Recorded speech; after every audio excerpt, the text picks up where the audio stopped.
Abbiamo avuto un'importante riunione con i colleghi presidenti, si è confermata la linea che già dal Veneto abbiamo sempre proposto, di adottare le direttive dell'ECDC, ovvero dell'Organismo Europeo per la Prevenzione e la Cura delle Malattie, che ci dice di concentrarci sui cittadini sintomatici, cioè su coloro che hanno sintomi. La pandemia e la gestione delle quarantene al centro dell'incontro a Roma tra i presidenti delle regioni.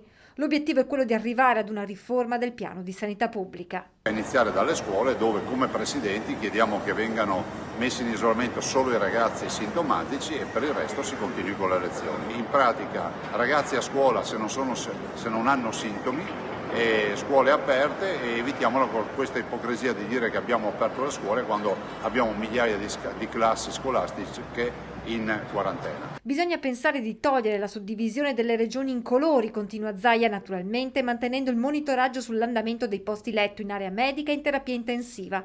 Il principio generale, aggiunge il governatore, è quello della semplificazione dell'approccio, prendendo atto della mutata realtà che ci dice, ad esempio, che il contact tracing è saltato. Sono solo alcune delle proposte che sono ovviamente riassunte in un documento generale che presenteremo per l'ennesima volta al Ministro della Salute.